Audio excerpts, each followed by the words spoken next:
Chapter 6. Marilla Makes Up Her Mind. Get there they did, however, in due season. Mrs. Spencer lived in a big yellow house at White Sands Cove, and she came to the door with surprise and welcome mingled on her benevolent face. "Dear, dear!" she exclaimed. "You're the last folks I was looking for today, but I'm real glad to see you. You'll put your horse in? And how are you, Anne?" "I'm as well as can be expected, thank you," said Anne smilelessly. A blight seemed to have descended on her. "I suppose we'll stay a little while to rest the mare," said Marilla. "But I promised Matthew I'd be home early. The fact is, Mrs. Spencer, there's been a queer mistake somewhere, and I've come over to see where it is. We sent word, Matthew and I, for you to bring us a boy from the asylum. We told your brother Rupert to tell you we wanted a boy 10 or 11 years old." "Marilla Cuthbert, you don't say so," said Mrs. Spencer in distress. "Why, Robert sent word down by his daughter Nancy, and she said you wanted a girl. Didn't she, Flora Jane?"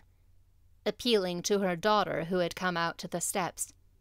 "She certainly did, Miss Cuthbert," corroborated Flora Jane earnestly. "I'm dreadfully sorry," said Mrs. Spencer. "It's too bad, but it certainly wasn't my fault, you see, Miss Cuthbert. I did the best I could, and I thought I was following your instructions. Nancy is a terribly flighty thing. I've often had to scold her well for her heedlessness." "It is our own fault," said Marilla resignedly. "We should have come to you ourselves and not left an important message to be passed along by word of mouth in that fashion. Anyhow, the mistake has been made, and the only thing to do is to set it right. Can we send the child back to the asylum? I suppose they'll take her back, won't they?" "I suppose so," said Mrs. Spencer thoughtfully. "But I don't think it will be necessary to send her back. Mrs. Peter Blewett was up here yesterday, and she was saying to me how much she wished she'd sent by me for a little girl to help her. Mrs. Peter has a large family, you know, and she finds it hard to get help. Anne will be the very girl for her. I call it positively providential." Marilla did not look as if she thought Providence had much to do with the matter. Here was an unexpectedly good chance to get this unwelcome orphan off her hands, and she did not even feel grateful for it. She knew Mrs. Peter Blewett only by sight as a small, shrewish-faced woman without an ounce of superfluous flesh on her bones. But she had heard of her. A terrible worker and driver, Mrs. Peter was said to be, and discharged servant girls told fearsome tales of her temper and stinginess, and her family of pert, quarrelsome children. Marilla felt a qualm of conscience at the thought of handing Anne over to her tender mercies. "Well, I'll go in and we'll talk the matter over," she said. "And if there isn't Mrs. Peter coming up the lane this blessed minute!" exclaimed Mrs. Spencer, bustling her guests through the hall into the parlor, where a deadly chill struck on them as if the air had been strained so long through dark, green, closely drawn blinds that it had lost every particle of warmth it had ever possessed. "That is real lucky, for we can settle the matter right away. Take the armchair, Miss Cuthbert. Anne, you sit here on the ottoman and don't wiggle. Let me take your hats. Flora Jane, go out and put the kettle on.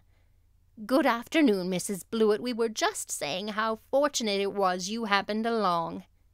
Let me introduce you two ladies. Mrs. Blewett, Miss Cuthbert. Please excuse me for just a moment. I forgot to tell Flora Jane to take the buns out of the oven." Mrs. Spencer whisked away after pulling up the blinds. Anne, sitting mutely on the ottoman with her hands clasped tightly in her lap, stared at Mrs. Blewett as one fascinated. Was she to be given into the keeping of this sharp-faced, sharp-eyed woman?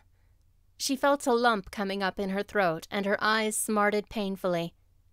She was beginning to be afraid she couldn't keep the tears back when Mrs. Spencer returned, flushed and beaming. quite capable of taking any and every difficulty, physical, mental, or spiritual, into consideration and settling it out of hand.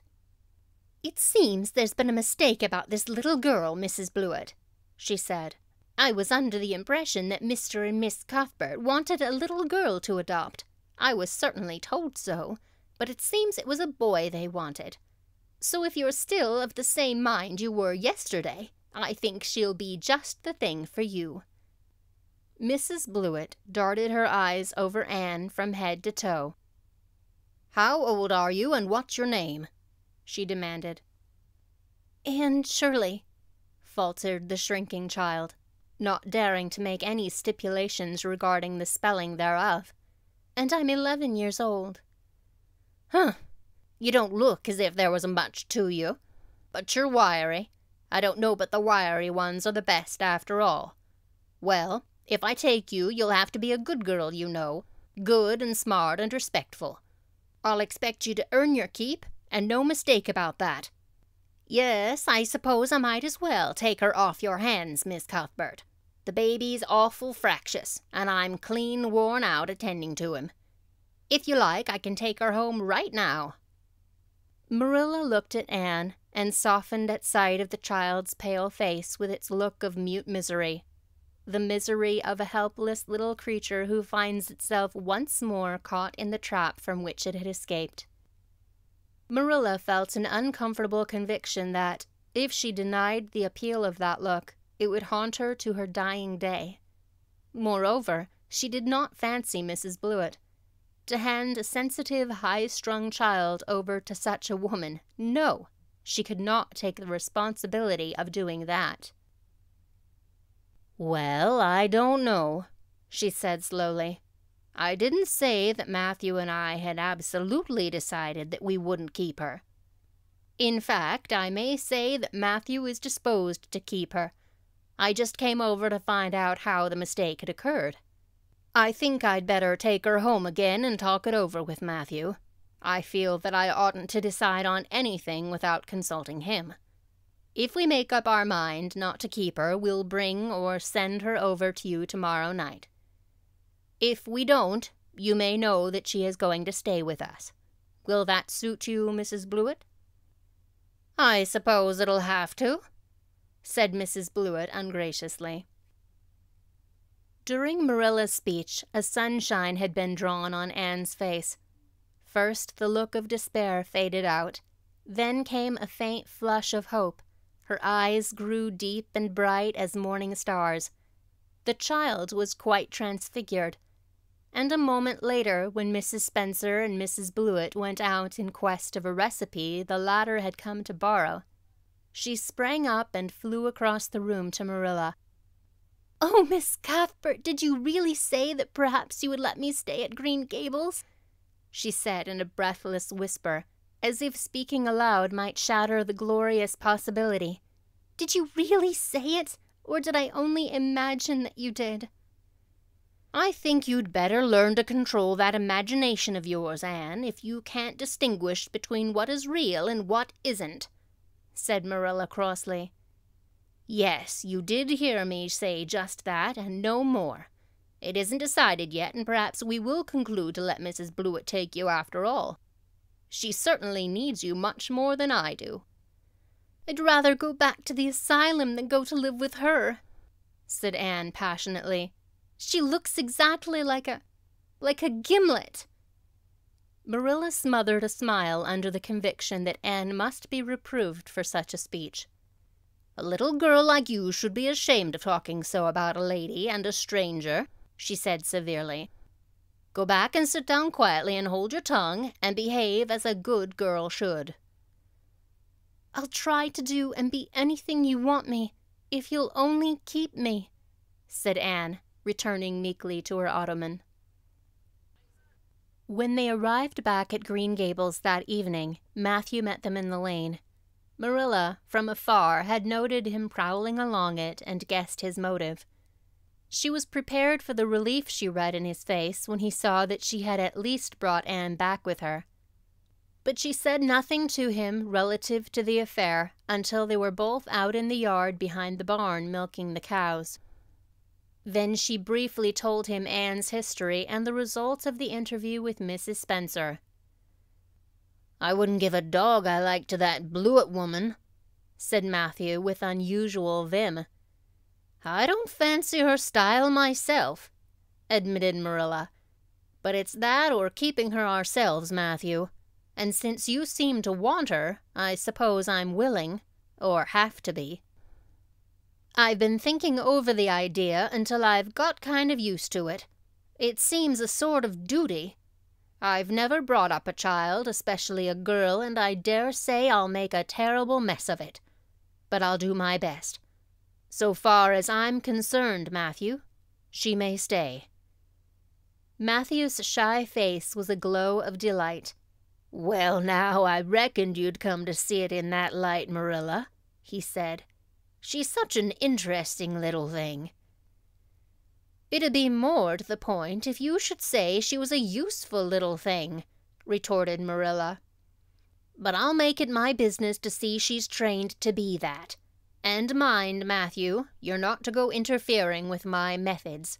Perhaps an old maid doesn't know much about bringing up a child, but I guess she knows more than an old bachelor. So you just leave me to manage her. When I fail, it'll be time enough to put your oar in." There, Marilla, you can have your own way," said Matthew reassuringly. "Only be as good and kind to her as you can without spoiling her. I kind of think she's one of the sort you can do anything with if you only get her to love you." Marilla sniffed to express her contempt for Matthew's opinions concerning anything feminine, and walked off to the dairy with the pails. "I won't tell her tonight that she can stay," she reflected as she strained the milk into the creamers. "She'd be so excited that she wouldn't sleep a wink. Marilla Cuthbert, you're fairly in for it. Did you ever suppose you'd see the day when you'd be adopting an orphan girl?" It's surprising enough, but not so surprising as that Matthew should be at the bottom of it.